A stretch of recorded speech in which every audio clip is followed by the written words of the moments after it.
So today I'm going to cover the Micro 3000 by SVS and go over my long-term experiences with it.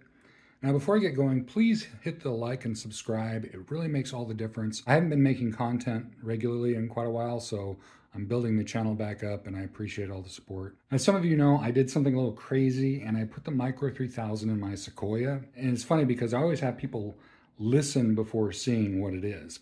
And reliably, people ask if I'm running 12s or 15s. And that says a lot about what this little subwoofer can do. It's definitely deeper than the 12s that I used to run in a conventional vehicle setup. Now, whenever I do an SVS review, I always disclose them their first affiliate. I ask them to start the affiliate program because their base and their customer service was proper and on point, and it still is. But I want to make clear that it's not a sponsorship. I'm not obligated. I can promote any other brand I want. I have total freedom. It's just a way for you to support my content by following the links in the video description below if you're going to purchase an SVS product. You'll notice I don't talk about sealed subwoofers a whole lot. It's because I have post-concussion syndrome and I have hearing issues. And by the end of this video, you'll see that not everything from SVS gets a rubber stamp from me. I think the most important point I can make about this subwoofer is that it's only for one type of consumer. And if you don't fall in this category, it's my opinion you should be getting different subwoofers. And I say that in plural because matched dual subwoofers is the best way to go to hear all of the bass. And it's not a subtle thing, it's not an audiophile thing. Single subwoofers create a lot of frustration for people. And dual subwoofers fix a lot of those problems, and problems people don't even realize they have. With a single subwoofer in an enclosed room, you're basically missing bits and pieces of the bass. So I'm going to cover the things that I like about this sub and the things I don't like. Now, this is a great subwoofer for the right situation, and overall, I do think it's a very impressive execution. Now, first, I'm going to go over my dislikes about this sub. Number 4, it's not ideal for home theater. It doesn't like the movie The Accountant. So in The Accountant, that's basically how I judge a subwoofer's explosiveness. In the end, during the fight scene in the driveway, with the single shots and suppressed fire, it kicks you in the chest. And how hard it kicks you in the chest really tells me how explosive a subwoofer is. It just so happens that where that comes in tends to be the lowest limit of the Micro to begin with. So the Micro complains about that scene a little bit. Duals might have reduced that complaint, but compared to the PB1000 Pros, night and day. I mean, the PB1000 Pros are fantastic in The Accountant. So not doing well in that movie in particular, that's when I realized this isn't the best for home theater. And number 3 kind of plays into that. The impact is not the same as a ported SVS subwoofer. So, it's softer, and that's to be expected, right? Is it bad? No, it's just not as visceral and as kicky in the chest as the ported subs are going to be. And that's just generally true anyway. It's just even a smaller size makes it more pronounced. And number 2, sealed subs just require more power. And granted, dual subs, they do increase the output through constructive interference. It's one of the benefits of running dual subs. The dual PB1000 Pros have less combined wattage, but easily produce more substantial output. Again, that's normal when you go from ported to sealed. Sealed have to work a lot harder to get the same output. It's just normal. It's to be expected. So it's not really a knock specifically against the Micro, but it is a sealed sub, and that's something it has to overcome. And my number 1 dislike, it's not bottomless, okay? And in that way, it doesn't qualify for the list. And my list of subwoofers is extremely hard to get onto. I didn't realize back when I started how hard it would be to qualify for my list, but there's no room for compromise.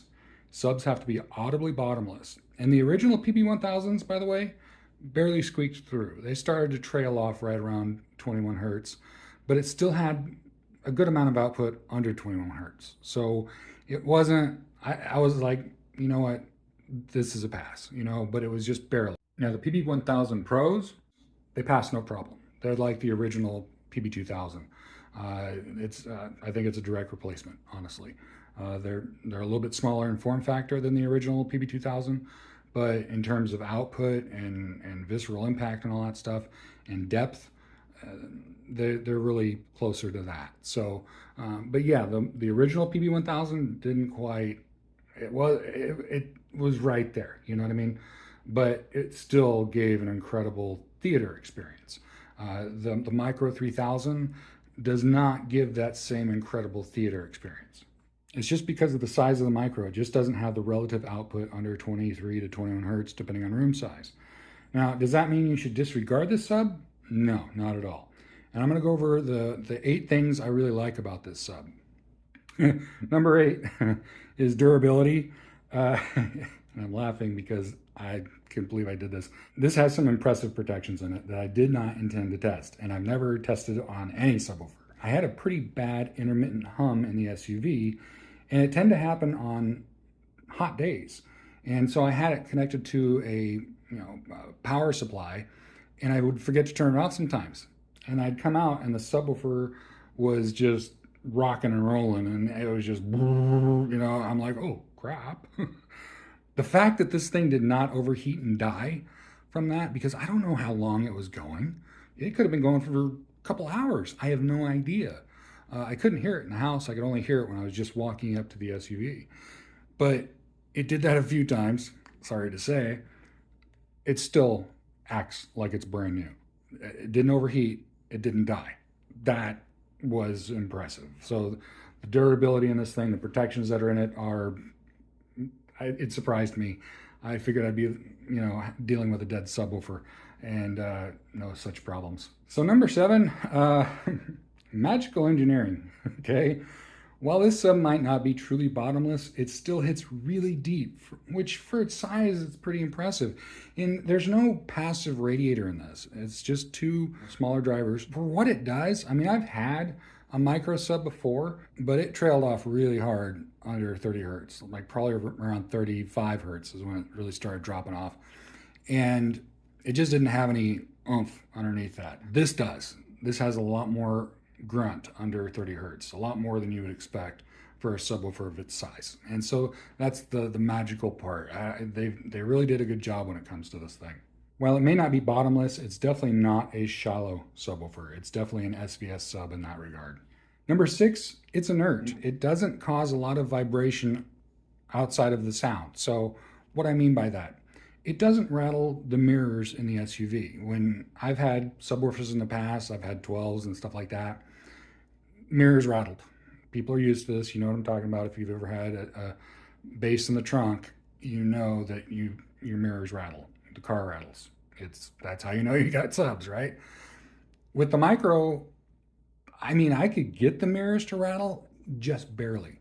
And I could feel the bass like on the headliner and the roof of the truck, but it was just weird. You heard the sound, you didn't feel it as much. You did, but it wasn't like the physical vibration going through the car. It was just the sound vibration going through the car, and it just didn't rattle everything apart, which was really cool. And for the output, it's just really impressive and kind of weird, honestly. Number 5, it's sealed, but it doesn't hurt my ears. I've talked about my post-concussion syndrome and how it makes my ears sensitive. I don't get that from the Micro. And again, there's no passive radiator, so there's no pressure differences or anything like that versus another sealed sub. I think what it is relative infrasonics. Because it didn't go deeper than 23 to 21 hertz, I think that might be my issue with sealed subs. So it's kind of opening up something, and I'm going to explore that more in the future, but I was just really happy that I was able to enjoy this sub all day long. And again, that's why I don't promote sealed subs, because sealed subs typically cause discomfort and pressure in my ears. I don't have that problem with the Micro, which I'm stoked about. Number 4, it has the SVS frequency response. It sounds deep. And the difference between sounding deep and being truly bottomless are 2 different things. And it's almost bottomless, but it definitely sounds deep. And I did a video about going deep versus sounding deep. You can check that out. But it definitely sounds deep. It has that SVS frequency response that I just really prefer. And so that part I was really amazed to see out of something so small. And I guess that goes into number 3, its size. It's hilarious. It's too much output for its size. The amount of bass that comes out of that thing, it's impressive. It's always fun to just turn that thing on and let it go and just hear the bass it produces. Again, it may not be bottomless, but it sounds deep.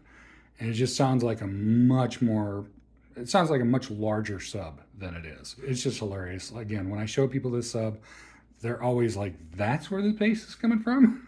Yeah, it's neat, you know? So its size is just, it's fun. It's a party trick. I guess that goes into number two, which is something I've never been able to say about any of the subs that I like. And that's its portability. I can pick up the PB1000 by myself, the PB2000, the 3000. I can pick all those up by myself. Is it easy? No. Is it bulky? Yeah. Is it something you can just, throw in the back of your car and whatever? No, it's not. It's substantial to move. You really got to think about it. The Micro, on the other hand, you can put under your arm and just take it on with you. Put it in your car, put it in your motorhome, take it to your friend's house, wherever you want to put it. If you want to take it from the living room to the kitchen or wherever, it's easy to move. It's just so portable, and so it's really just, it's fun that way. And the fact that it's a deep bass sub is, I don't know, to me, having been through all this stuff and experienced all these different things, having a deep bass sub that's portable is nutty. That's really weird to me, but fun. And number one, versatility. Okay, and I've kind of touched on this point already, but you can put this thing in your kitchen. You can put this thing in your motorhome. You can put this thing, I put it in my car. You can put it in your office where there's no way you could, justify putting dual PB1000s at the office, right? But the Micro, you might be able to get away with. It's small enough. It's not taking up a bunch of space. I mean, you could even put this thing in the bathroom. I probably wouldn't because of the moisture, but you get my point. You could have it in places you never would have thought possible. And that versatility is really fun. So when I mentioned the one type of consumer the subwoofer is for, when space is an absolute precious commodity, the Micro does the trick. And I'm not talking about aesthetics. If you can fit dual PB1000s, and yeah, you may want the smaller form factor for the aesthetic part, I would choose the sound over the aesthetics personally. I think, the trade-offs are worth it. But otherwise, if it's truly just a space thing where you just cannot shoehorn in dual-ported subs, the Micro makes a lot of sense. It's a compromise over what you'll find with ported SVS subs, but considering its size, the compromise is worth it in those situations. And that's the other thing, is the smaller the room, the better it'll do. It's not as good in a large living room. It's a little better in the RV. It was really impressive in the SUV. So the size of the room really matters. So that just makes this subwoofer a great option where deep bass was never a real possibility before. By the way, if you're going to put the Micro in the SUV, it does work. You just need to ground your subwoofer input to the chassis. You need to run at least a 500 watt pure sine inverter that's also grounded to the chassis. And people will say, well, wait, 500 watts, this thing's 800 watts, RMS. Capacitance does wonderful things. It allows you to use a lot less power because music is intermittent. It stores the power on board, so it doesn't use as much power as you might think. The Micro does not take up that much power, so it doesn't just constantly draw like a Class A amp would. Class A amp, if it's 800 watts, it's drawing 800 watts just sitting there. So that's why you can run something like the Micro 3000, an 800 watt RMS amp, off of a 500 watt pure sine wave inverter. Do not use modified sine wave. It's really bad. It's amazing how little power the Micro uses, and most SVS subs, to be honest with you. They just don't use a lot of power. Class D amplification is a wonderful thing. A 500 watt pure sine inverter or larger, I think, is plenty to run a Micro 3000. And you just basically run it like you would normally run a traditional car amp, thicker cable and stuff like that, relay, fuse it, all the basic stuff. But all that done, it works, and it's great in terms of saving space. But I've always wanted, SVS type bass in my SUV, but I wasn't willing to put, dual PB1000s back there or anything big enough that's ported that would go that deep, because it just takes up way too much space. I have recovery equipment and stuff like that. I actually do take it off-road. I need that space. But the thing is, if you're looking for a home theater sub and you can fit the dual PB1000 Pros or better, that's the path you really should take. Prior to that, I was running the Hodgepodge Theater, which just had the Micro and a couple of Polk speakers, and that was about it. And I'm so much happier having the PB1000 Pros back. and a legitimate AVR, the difference is just undeniable. But looking at something like the Motorhome project, if that wasn't designed specifically for doing demos to demonstrate amazing bass, and I just wanted something for a weekend camper, this would have been the solution, 100%. No question, that's what I would have gone with. But I had to buy a 40-foot diesel pusher just to be able to have enough room to do proper bass demos. I didn't really have a choice. I had to buy something large to do proper deep bass home theater. You know, roll up and have a home theater that would be just like you would have it at home. That's why I needed that big of a coach to be able to fit all of that in here. If I didn't need to do that, if I didn't need demos, and I just wanted it for my personal use, I would have totally gone with that and probably a smaller motorhome or a camper or a tow behind or something. Even a tent trailer, I could still use that. You know what I mean? I wouldn't have needed all that space to run deep bass. So, but I wouldn't run just the Micro in the RV project because it doesn't demonstrate that really visceral deep bass that I'm trying to and have people experience. And it's always a fun experience when people hear the Motorhome project and they go in there, they're expecting it to just be loud and blow their ears off and it's going to be a nightmare. And they come away and they're just like, that was not what I expected. It's impressive, it's shockingly good, but they can still hear afterwards.